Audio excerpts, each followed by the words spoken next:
십정 2구역 뉴스테이 사업은 그동안 임대사업자가 바뀌는 등 사업 진행이 순탄치가 않았는데요.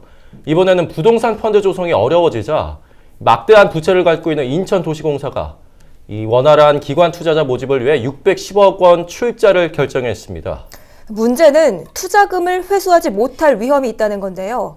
인천도시공사가 이 같은 선택을 하게 된 배경과 또 달리 혈세 낭비가 될 우려는 없는지 짚어보겠습니다. 이도영 홍익정경연구소장 나오셨습니다. 안녕하십니까? 네, 안녕하세요. 네, 인천도시공사가 십정 2구역 뉴스테이 사업의 원활한 부동산 펀드 조성을 위해서 출자에 나섰습니다. 네, 이와 관련해서 다시 한번 610억 원 출자 배경에 대해서 설명해 주시죠. 네, 십정 2구역 주거환경 개선 사업, 즉 뉴스테이 사업은 민선 6기 유정복 시장이 역점을 가지고 추진했던 사업입니다. 그런데 당초에는 역점을 가지고 추진했지만 헐값 매각 논란, 그리고 당초 임대 사업자였던 마이마리의 부동산 펀드 조성 실패로 인한 계약 해지 등 각종 논란을 불러일으켰던 사업이기도 합니다. 그러다가 이번 도시공사가 610억 원의 출자를 결정하게 되었는데요. 사실 문제는 공모 당시에 공모자를 선정하는 사업자 선정에서 이런 출자 계획이 전혀 없었다는 점입니다. 지난 7월 달에 이제 마이마리 뒤에 이지스 자산운용이 우선협상 대상자로 선정이 됐지 않습니까? 그렇지만 이지스 자산운용이 공모를 펀딩을 잘 할 거라고 예상을 했었어요. 사실 지난번 방송에도 언급했지만 이지스 자산운용은 사모 펀딩으로 큰 회사입니다.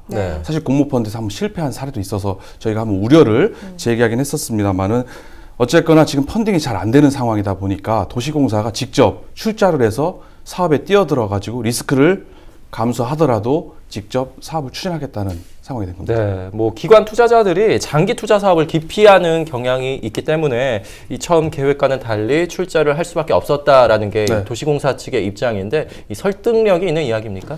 사실 기관 투자자들은 수익성이 있다 하더라도 사업 기간, 회수 기간이 길 경우에는 사실 투자를 기피하는 경향이 있는 게 사실입니다.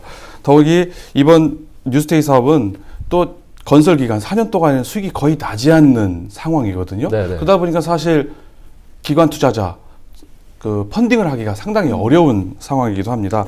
하지만 이지스 자산운용 같은 경우는 우선협상제로 선정될 때 이런 문제점을 충분히 예상할 수 있었을 거예요. 하지만 이 문제가 불거지고 나니까 도시공사에다가 610억 원을 출자를 해야 된다는 문제가 발생한 것은 어떻게 보면 한치 앞을 예측하지 못하는 행정이 되는 겁니다. 도시공사는 이런 걸 예측을 했어야죠.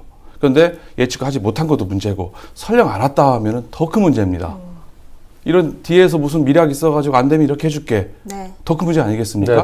게다가 사업자를 선정하는 데 있어서 이지스 자산운용의 출자 금액은 100억입니다.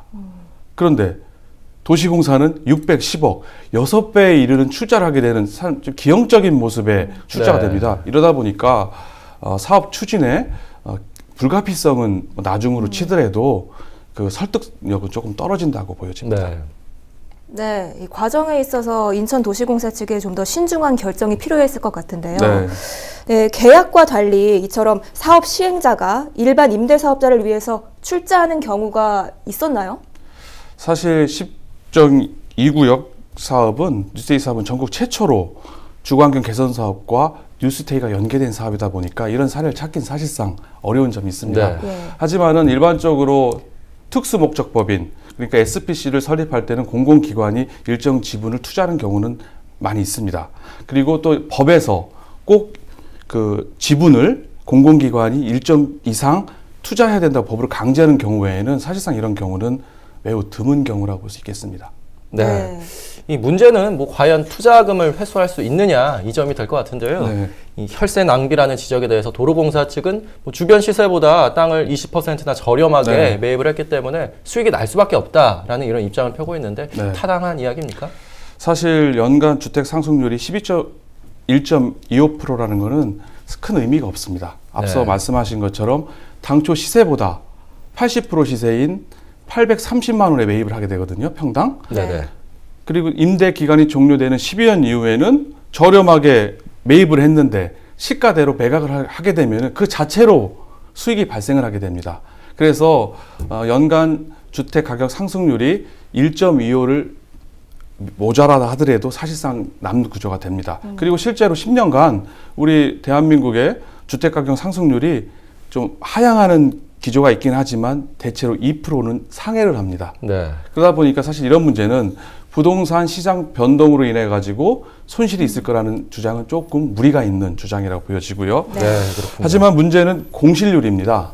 사실 이번 그 언론 보도에 따르면은 도시공사 사장이 공실률이 15% 이하일 경우에는 그 임대 수익으로 인한 배당까지 가능하다고 주장을 했었습니다. 그렇지만 이번 조례안에 나온 출자 동의안을 살펴보면은 공실률 3%를 계산을 했습니다. 네. 그러다 보면은 좀 지나치게 낙관적으로 공실률을 본 거죠. 비근한 예로 물론 수도권이 아니고 뉴스데이 방식이 아닙니다만은 대구 도시공사 같은 경우는 임대 주택 사업이 공실률이 10%를 상회한다고 올해 감사 지적을 받았습니다. 그렇군요. 네. 게다가 10%는 평균이고요. 네. 30%, 50%에 육박하는 임대주택 공실률도 허다합니다. 네. 이러다 보니까 만약에 잘 안 될 경우에는 소중한 시민의 혈세가 낭비될 수도 있는 우려가 있는 대목이 바로 이 부분입니다. 네, 인천도시공사도 출자 결정을 할 때 이렇게 손실이 발생할 수 있다는 걸 알았을 텐데요. 네. 이런 선택을 한 이유가 뭘까요?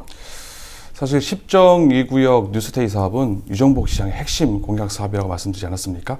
이걸 어떻게든지 추진을 해야 됩니다.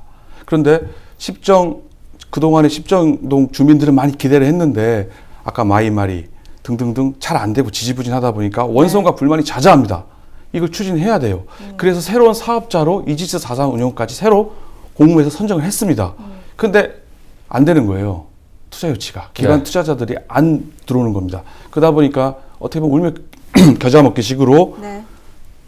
재정을 투입을 해서 출자를 통해서 이 사업을 추진할 수밖에 없는 거고요. 사실 내년에 지방선거 있지 않겠습니까? 이 점도 조금 작용하지 않았을까라고 분석도 되어집니다. 네, 뭐 어쨌든 인천도시공사는 이 안건을 시의회에 올렸습니다. 이제는 기획안전위원회에서 심의를 하게 될 텐데 네. 어떻게 보시나요? 통과가 될까요? 사실 이 문제 때문에 일부 시의원들이 반대하는 의원들도 있습니다. 그런데 부평구 주민들의 또 수건 사업이고 사실 이 사업 추진의 불가피성은 어쩔 수가 없거든요. 그래서 이런 문제점에도 불구하고 20일 날 열리는 기획행정위원회 그리고 그 이후에 열리는 시의 본회의에서 무난하게 통과는 되리라고 예상되어집니다. 네, 뭐 시의회에서 어떤 결정을 내릴지 또 이 사업이 어떻게 추진이 될지 좀 더 지켜봐야 될 것 같습니다. 오늘 자세한 설명 고맙습니다.